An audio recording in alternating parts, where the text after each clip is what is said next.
Boa noite. Que Jesus nos abençoe, continue nos abençoando, né? Porque para todos nós, encarnados e desencarnados aqui presentes, é muito fácil estarmos em paz, estarmos serenos, estarmos em sintonia com o alto, quando estamos num momento como esse, quando estamos numa casa como esta, onde todos estão com o mesmo propósito, onde todos estão com a mesma finalidade de buscar esclarecimento, de buscar conforto, né, de buscar a terapia, a terapêutica que está presente no tema da noite de hoje. E que possamos ser fortes e perseverantes, como foi falado por nossa irmã no exórdio, para que, ao sairmos daqui, continuemos com essa mesma serenidade, continuemos com essa mesma paz, com essa mesma vibração que sentimos aqui, para distribuir com aqueles que estão fora daqui, né? Para distribuir com aqueles que estão conosco no nosso dia a dia, que nós enfrentamos as problemáticas diárias, seja no trabalho, no lar, na escola, né? E dentro de nós mesmos, que possamos sempre estar em sintonia com Jesus.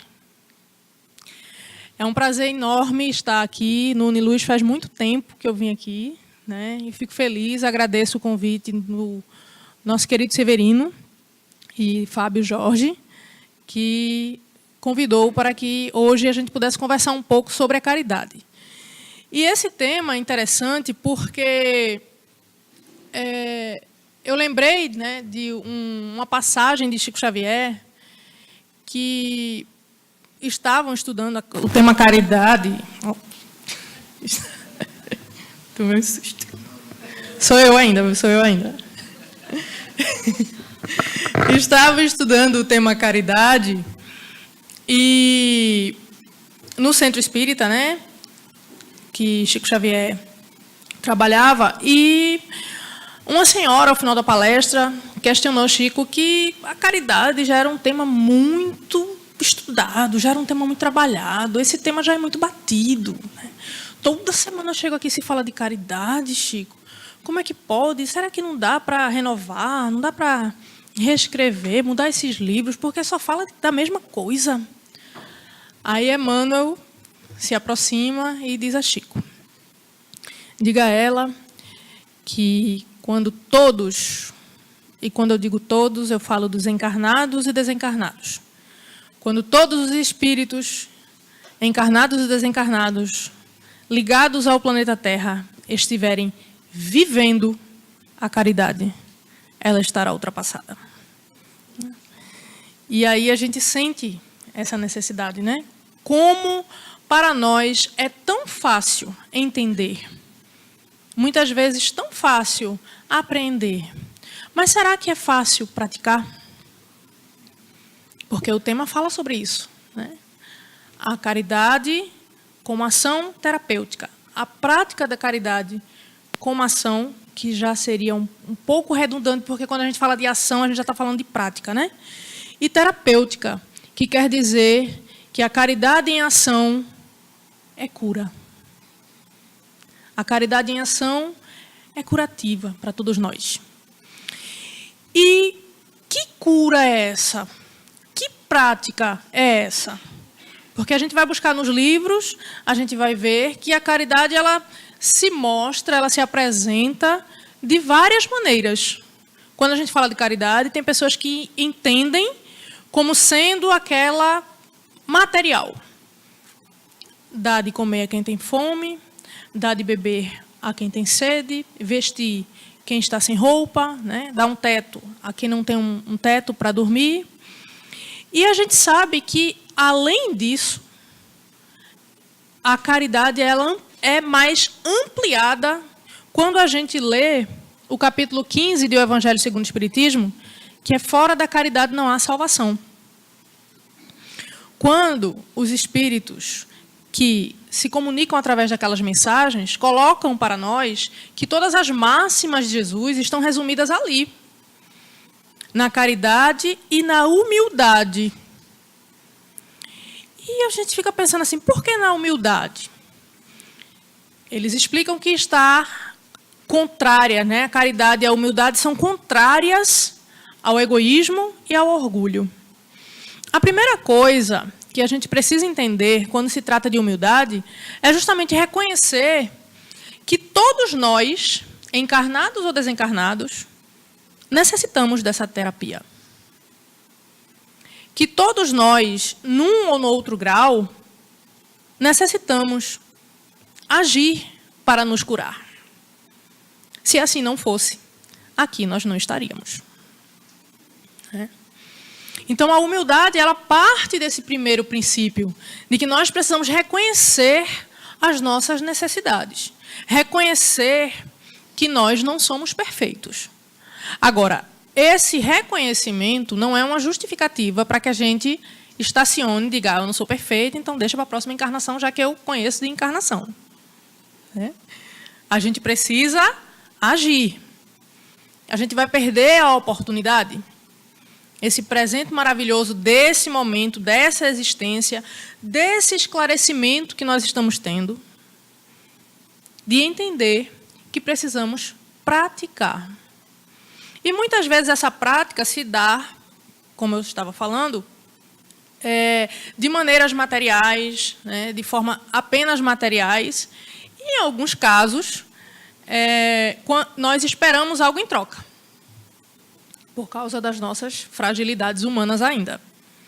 Então, a gente faz caridade porque a gente vai receber bônus hora. A gente faz caridade porque vai ter alguma coisa em troca. Vai ter um reconhecimento. E quando a gente não tem esse reconhecimento, quando a gente não tem esse algo em troca, a gente fica chateado. A gente, às vezes, reclama. Às vezes, a gente deixa de fazer. Porque os poucos, quase 20 anos que eu tenho em doutrina espírita, fazem com que a gente perceba, passando por várias casas, que a conversa dos trabalhadores, não sei se todos ou a maioria são trabalhadores, que muitas vezes a gente conversa entre os amigos e cadê fulano? Por onde anda ciclano? Ah, não, deixou a casa. Por quê? Porque ele não estava, ficou chateado com fulano de tal, porque não concordou com a nova gestão, porque não... Então, esses são os apegos humanos que fazem com que a gente queira algo em troca. Entendem? Porque se nós trabalhássemos por nós e pela causa, a casa ou as pessoas que não concordam conosco na casa não seriam um obstáculo para que a gente trabalhasse. Uma vez eu estava conversando com um amigo na Federação Espírita. Aí eu encontrei ele lá, fazia um tempo que eu não o vi. Eu disse, poxa, estás aqui agora? Ele, rapaz, vim para cá porque, olha, eu passei por 13 casas. Não deu certo em nenhuma. E é muito difícil trabalhar nas casas espíritas. Aí eu falei assim, rapaz, 13 casas e as 13 casas são problemáticas. Aí ele disse, não, já pensasse, eu vim aqui para a federação porque é maior, né, tem mais setor, departamento. Eu disse, meu irmão, que dê tudo certo. Né? Vamos torcer para dar certo e lá ele ficar, para que dê certo. Então, a gente às vezes não para pensar que se eu passei por 13 casas e nenhuma das casas deu certo, será que o problema está nas 13 casas, ou nas 5 casas, ou nas 10 casas que eu estou passando? Então, é muito fácil para nós, com a fragilidade que temos, colocar a culpa no outro. O problema é sempre externo. Né? O problema é exterior. Nunca está em mim. Nunca está em nós. Né? É mais fácil a gente apontar o outro. Por isso que é muito fácil, e aqui não estou julgando o mérito, mas só tecendo um comentário, é muito mais fácil quando a gente levanta a mão para o céu e diz, eu aceito Jesus, e Jesus resolve tudo, porque a responsabilidade não é mais nossa. Porque aí a gente terceiriza. Jesus resolve. E a gente sabe que não é assim. Por isso que a doutrina espírita nos traz tanta responsabilidade. Porque a gente é esclarecido de que nós somos os primeiros responsáveis. Não só pela nossa mudança, como foi lido aqui na mensagem de Emmanuel, do livro Pão Nosso, em perseverar para mudar, mas também com a melhoria do entorno, porque a partir do momento que eu melhoro, eu ajudo, com o meu exemplo, as outras pessoas a melhorarem, que estão à minha volta. Aí a pessoa diz assim, mas Gisele, não é fácil. É muito difícil, porque eu comecei a doutrina espírita agora, está aparecendo tanto problema. E olha o que tem de gente dizendo assim, mas tu não é espírita. Tu está fazendo isso, mas tu não é espírita. Né? E a gente fica assim, meu Deus do céu, e agora?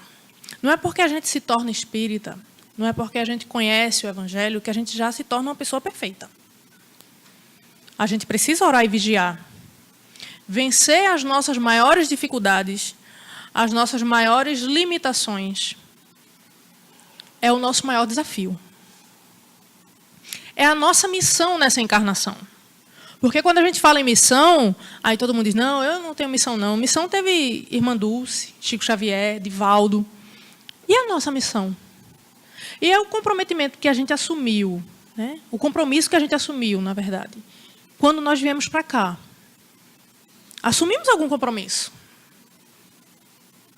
E, primariamente, conosco. De nos melhorar. De nos curar. De aprender o que é caridade para trabalhar, praticar e nos curar. E a gente pode pensar assim, mas como é que eu poderia fazer isso?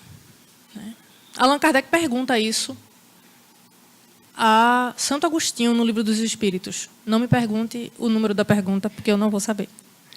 Mas eu sei que é no Livro dos Espíritos. E ele diz, se não me engano, na terceira parte, certo? Quando fala de ser perfeitos. E ele pergunta qual é a maneira mais prática de nós vencermos a nossa própria dificuldade. Qual o melhor caminho? E Santo Agostinho responde o quê? Conhece-te a ti mesmo. Um sábio da antiguidade já disse. Conhece-te a ti mesmo. O problema é que quando a gente vai nos conhecer, que o próprio Santo Agostinho ele desdobra a resposta, ele explica que quando a gente vai, para que a gente entenda o que é que a gente precisa melhorar, a gente faça análise. Terminou o dia, antes de dormir, você vai fazer sua prece. Faça uma análise, o que é que você fez durante o dia, se alguém ficou magoado com você, se você está magoado com alguém. Então, para poder trabalhar no dia seguinte, esse sentimento.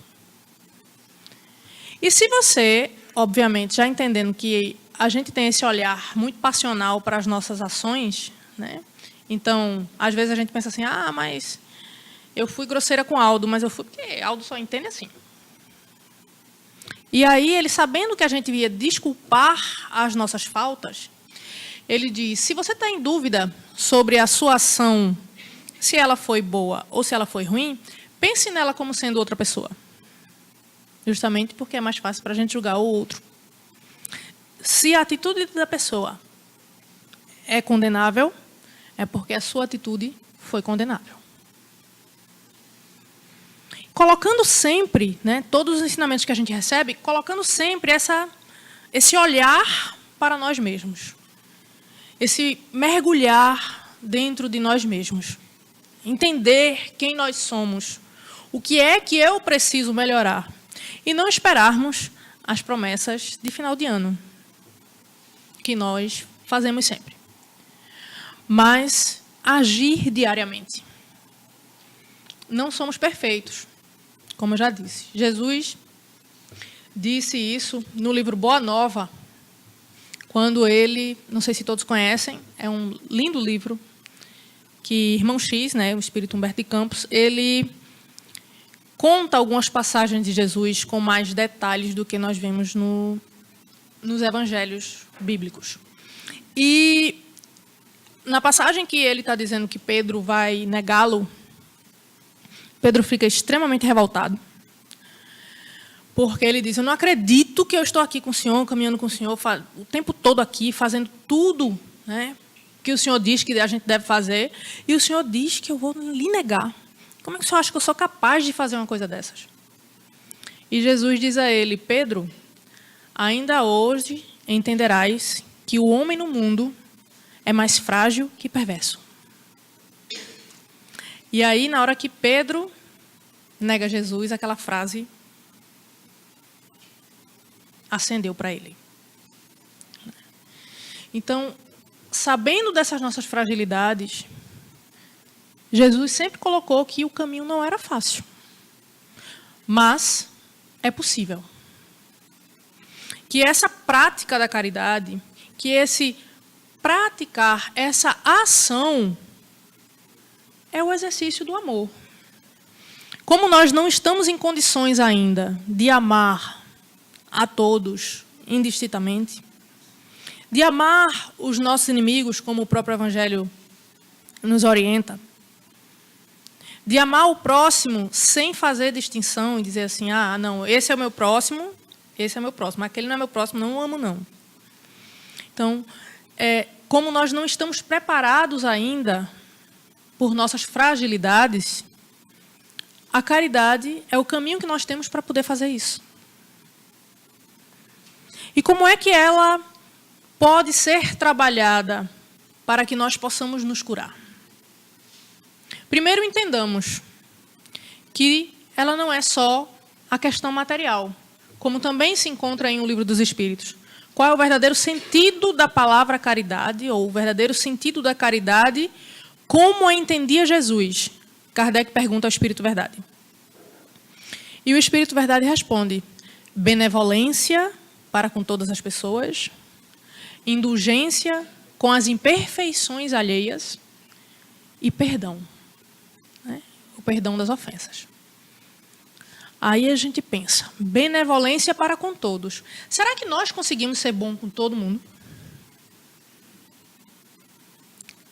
Será que nós conseguimos? A gente pensa assim, ah, não, mas quando eu vou olhar ali a escala espírita, né? Daqueles espíritos bons, espíritos ainda maus, onde é que eu estou? Será que a gente consegue ser bom com todo mundo?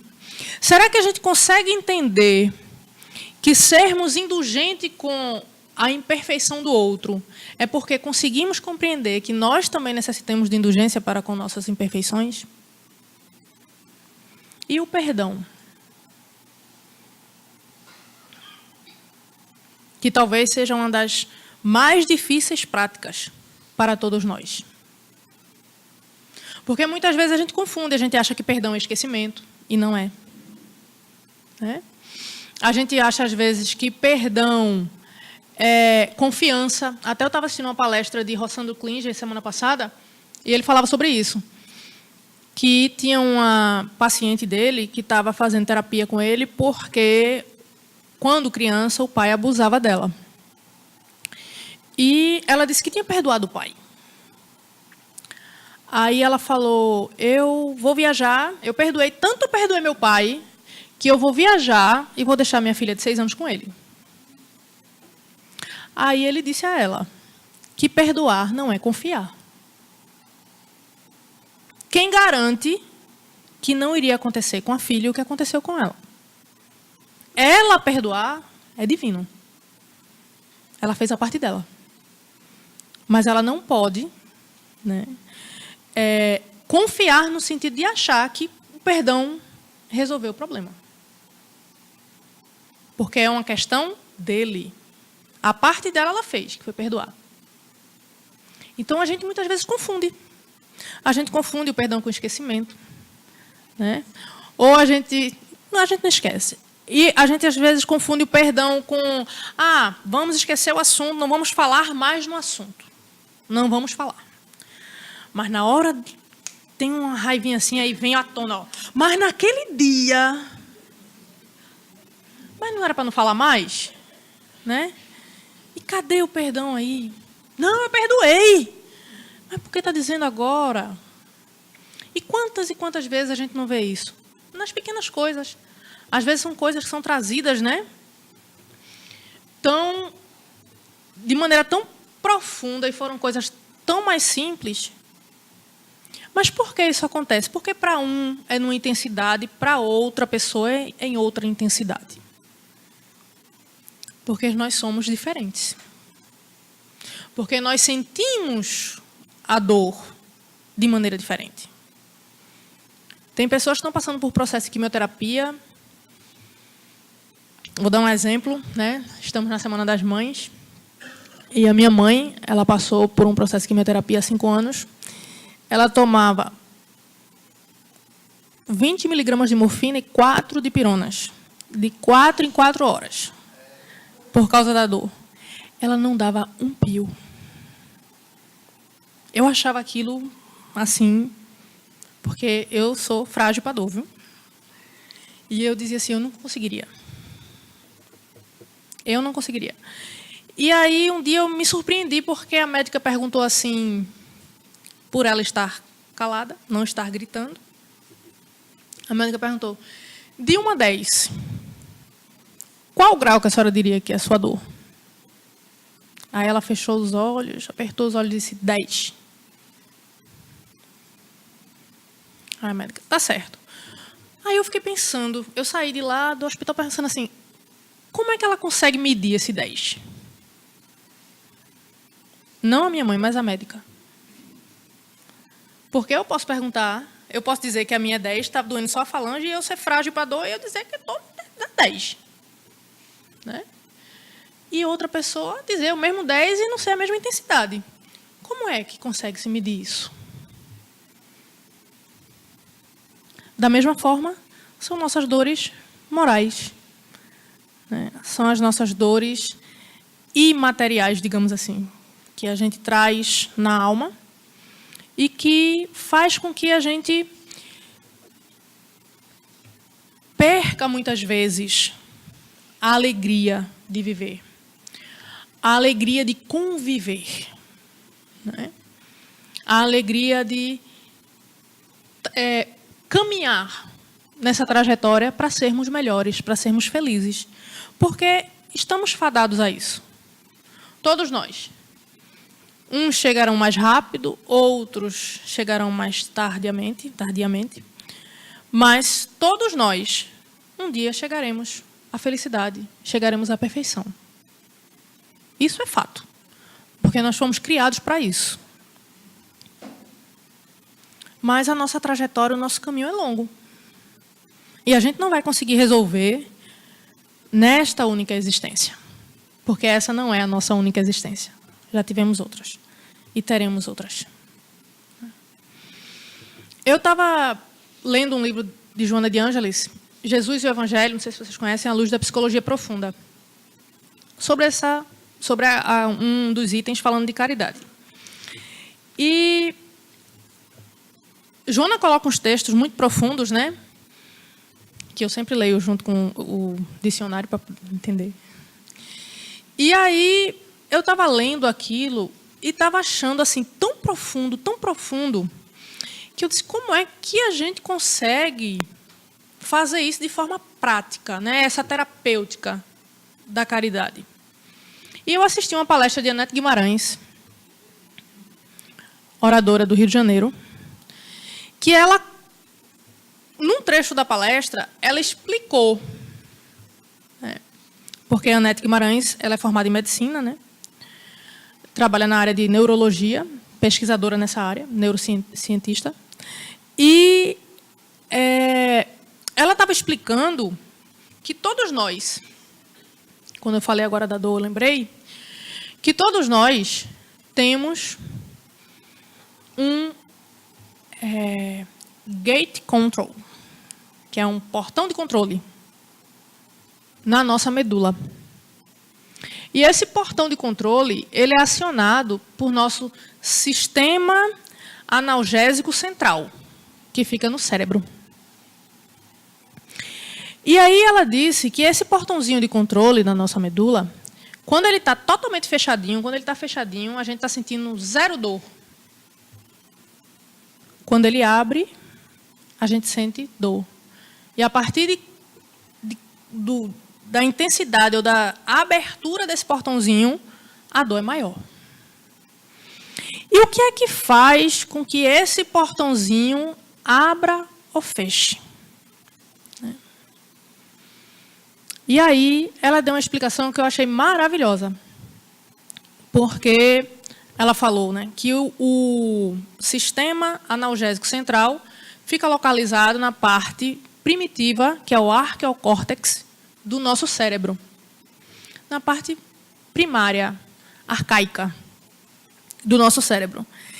E nessa parte do nosso cérebro é onde ficam todas as sensações ou todas as ações que nos remetem à nossa condição mais primitiva ou nos assemelham aos animais.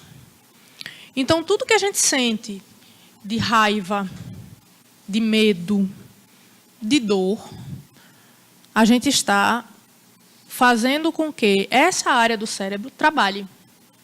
E quando essa área do cérebro trabalha, são liberadas toxinas, na verdade, deixam de ser fabricadas toxinas que mantêm o nosso portãozinho de controle fechado. E aí, o portãozinho se abre. E quando a gente utiliza todas as características que nós temos que nos afastam dos animais ou da nossa condição mais primitiva, que são as características que estão localizadas no neocórtex, que é no novo cérebro, na parte externa,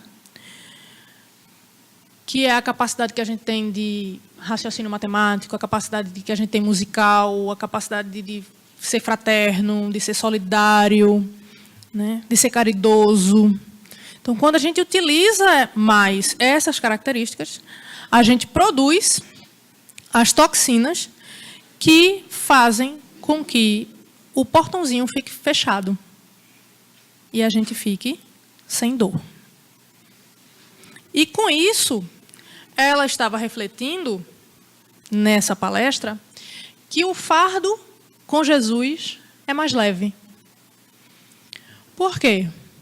Porque quando a gente está passando por uma situação difícil e que a gente usa mais o neocórtex da resignação, da solidariedade, da benevolência, da musicalidade, da caridade, do amor, a gente mantém o portãozinho fechado, a gente sofre menos. Quando a gente usa mais os sentimentos de raiva, de rancor, de mágoa, a gente abre o portãozinho. E aí a gente sofre mais. Isso ela contou porque ela foi desafiada na faculdade, quando ela estava na universidade, quando ela estava cursando medicina, para explicar cientificamente por que o fardo com Jesus poderia ser mais leve para pessoas que eram contrárias a religiosos cursarem medicina. E aí ela conseguiu explicar por causa de uma aula que ela teve sobre analgésicos. E essa aula ela aprendeu isso aí e distribuiu com todos nós nessa palestra.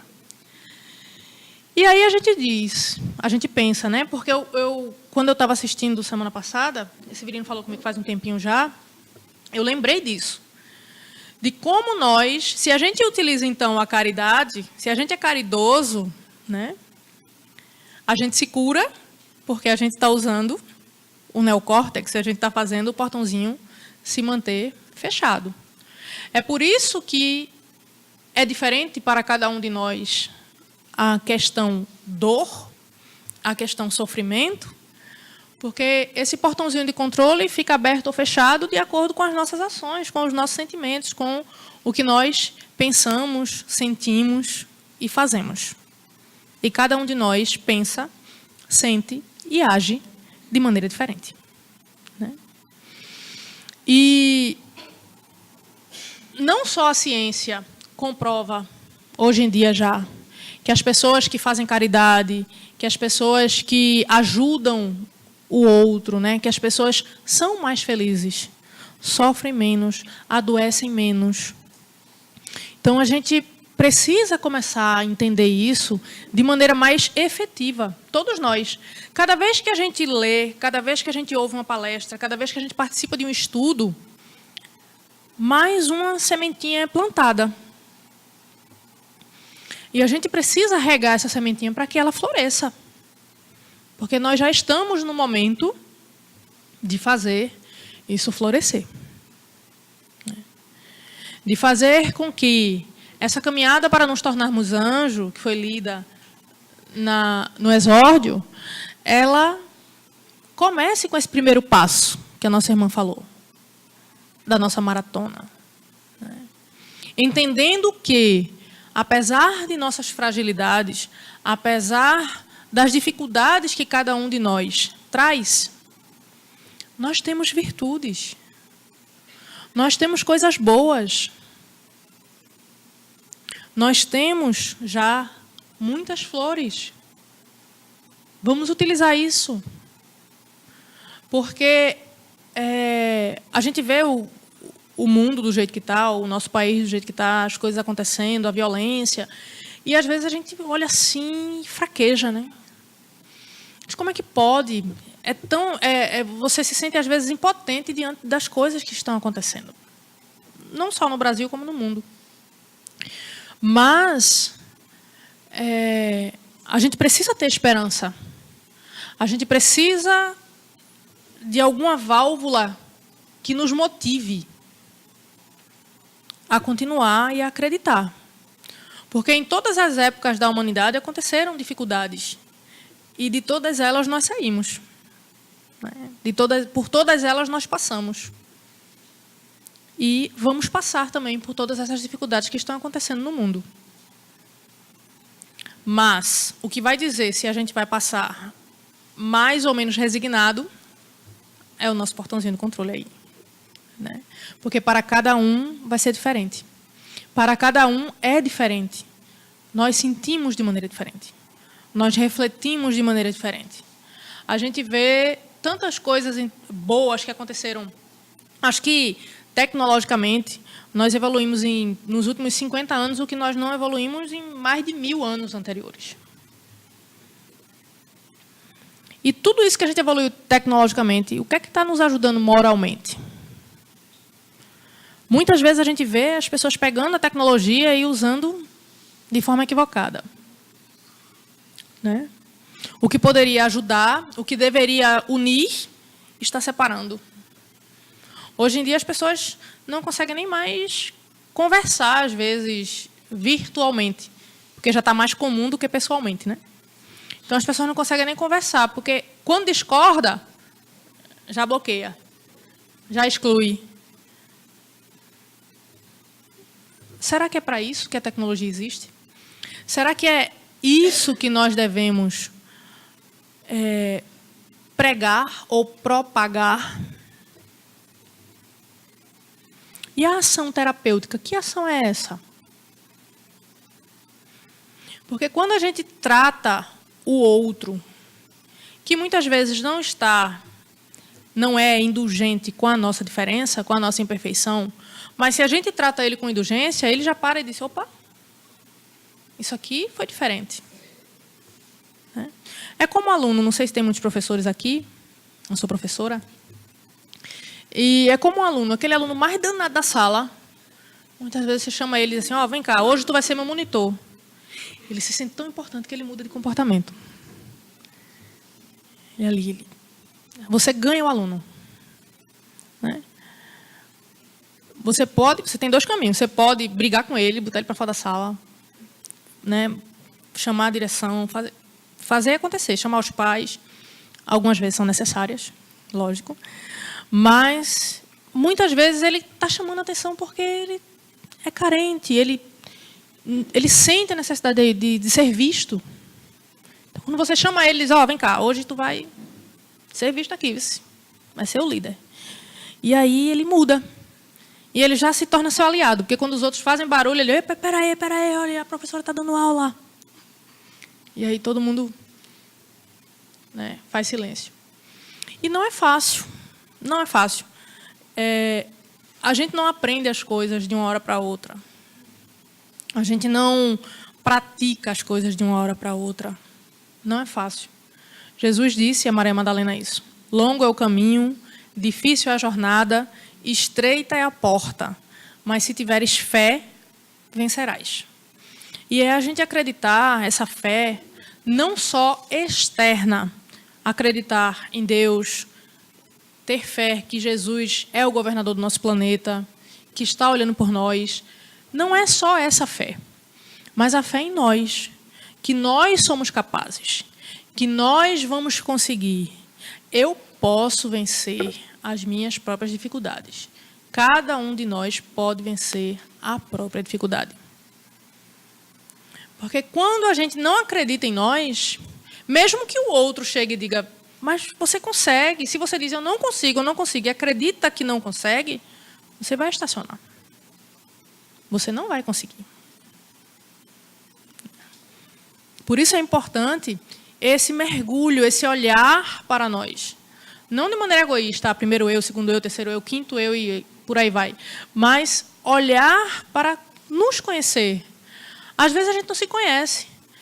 Eu fico surpresa, assim, quando a gente participa, eu participo muito do movimento de juventude, e quando a gente vai para alguma capacitação, alguma coisa que fazemos dinâmicas, e a gente pergunta assim, diga 3 virtudes que você tem.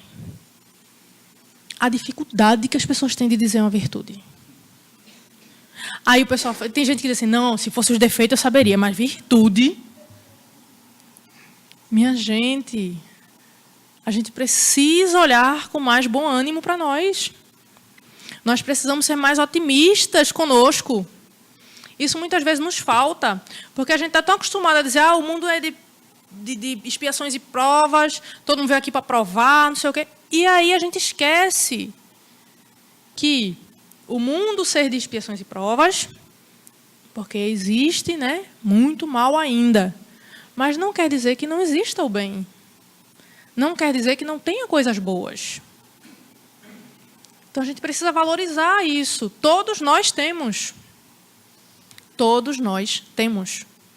Agora, eu só posso dizer quais são as minhas. Mesmo que eu conviva com o outro, se eu disser que ele tem determinada virtude e ele disser, oxe, tenho nada, eu vou dizer que ele tem. A gente fala dos potenciais, a gente fala das qualidades, das características que as pessoas podem ter, e às vezes a pessoa diz, não vou conseguir, não, eu não tenho isso, não. Isso aí é utópico. E não é.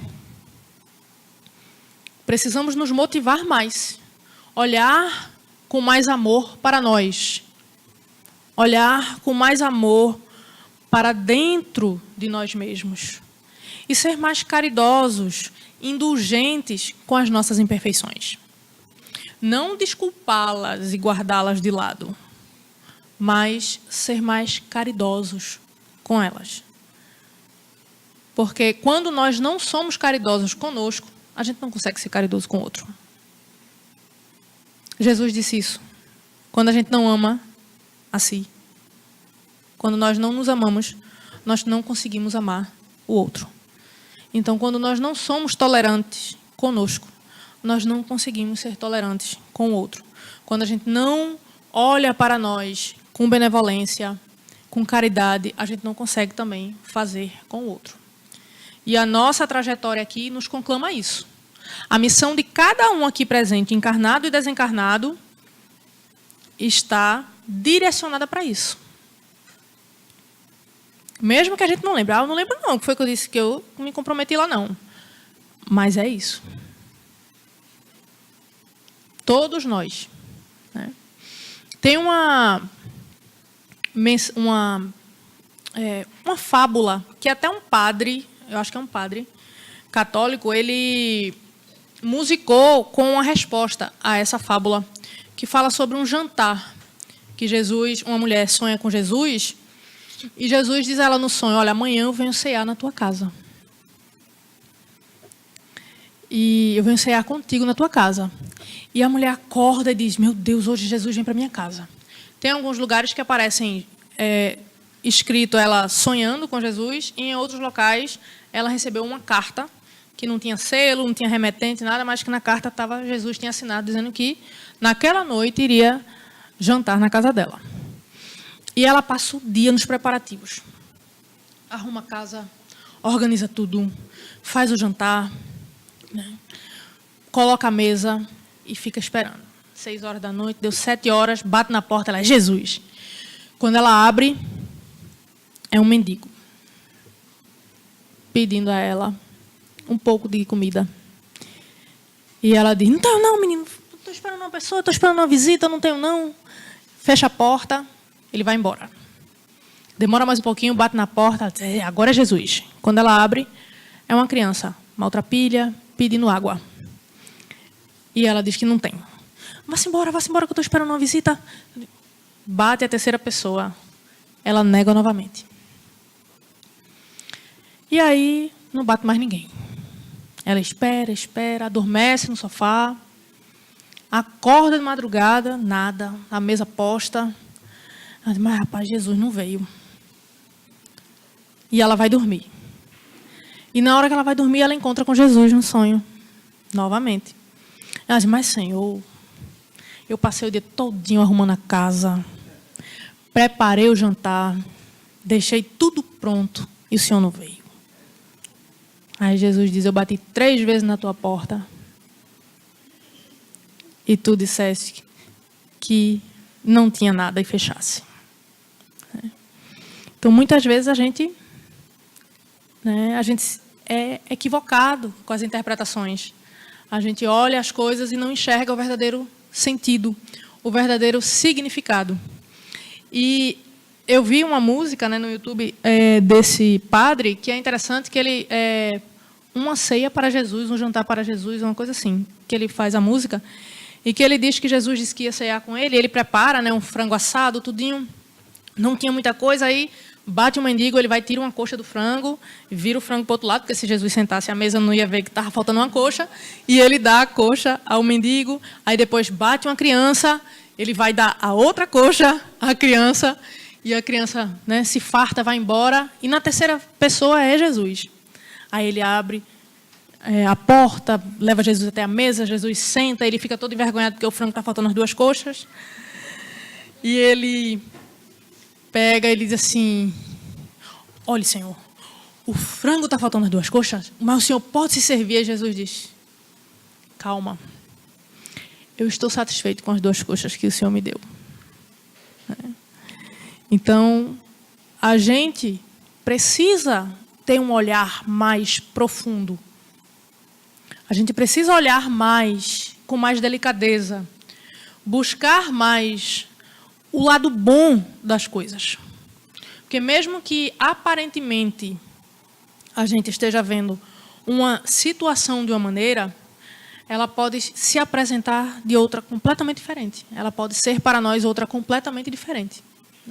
Como na passagem do cão, que os apóstolos olham o cão já se decompondo e começam a falar mal do mau cheiro, e Jesus olha e diz, que belos dentes tem esse cão. Tinha esse cão. Então, para a gente é muito difícil, porque sabemos que não somos perfeitos. Nós não somos ainda, não estamos ainda na condição de Jesus. Estamos um pouquinho longe ainda, um bocadinho longe da condição de Jesus. Mas ele disse que vós podeis fazer o que eu faço e muito mais. Ele ainda colocou que era muito mais. Então, se ele disse, eu não vou duvidar. Eu não vou dizer o contrário. Todos nós podemos fazer, sim, mas não é fácil. Ele também nunca disse que era fácil. Porque nos momentos de cura, nos momentos que ele dava uma palavra, nos momentos que as pessoas buscavam ele perguntava, o que é que tu queres? O que queres de mim?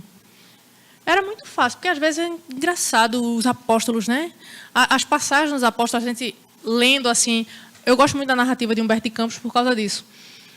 Porque na passagem, por exemplo, da mulher hemorrágica, ele conta que está lá a multidão, todo mundo empurrando, tocando em Jesus, tudinho, e a mulher toca na pontinha da túnica e se cura, instantaneamente. E Jesus para e diz assim, quem me tocou? E Pedro faz, não, Senhor, como assim? Quem te tocou? Está todo mundo te tocando aqui, todo mundo te empurrando. E o Senhor me pergunta, quem te tocou? E Jesus diz, alguém me tocou diferente. saiu virtude de mim. E aí a mulher se apresenta chorando, né? E Jesus diz que nunca viu tamanha fé. E é esse toque, esse olhar que a gente precisa ter, para que a gente possa, de fato, melhorar, para que a gente possa fazer com que as nossas ações, os nossos pensamentos, os nossos sentimentos sejam terapêuticos, porque os primeiros beneficiados somos nós. Às vezes a gente diz que não vai perdoar fulano, ciclano, beltrano por causa disso ou daquilo. Primeiro beneficiado somos nós. Uma vez eu estava dando aula sobre o perdão na evangelização e tinha uma historinha de Meimei, do espírito Meimei, que ela conta que um menino estava jogando futebol na escola e ele perdeu um gol, né? E por ter perdido um gol muito próximo da trave, os amigos começaram a tirar onda com ele, brincar com ele, dizendo que hoje em dia a gente chama de bullying, né? Mas como não era algo recorrente, foi algo pontual, eles estavam abusando com ele porque ele estava perna de pau, porque ele perdeu o gol na cara da trave e tudinho. E o menino fica muito irritado, ele fica com muita raiva, muito chateado pelo que os meninos fizeram. Ele sai do jogo, chega em casa, bate a porta com raiva, e o pai dele chega para ele e diz: o que foi que houve? Eu perdi um gol, estava jogando futebol, perdi um gol, e os meninos começaram a brigar comigo, fulaninho, ciclaninho, começaram a me chamar de perna de pau, eu quero que ele quebre a perna no próximo jogo, não sei o quê, parará, o menino todo irritado. Aí o pai disse: vem cá, tenha calma, respire, vem cá. Aí leva ele para o quintal. Quando chega no quintal de casa, tinha um saco de carvão. E a mãe, coitada, tinha lavado as roupas, estavam estendidas, né?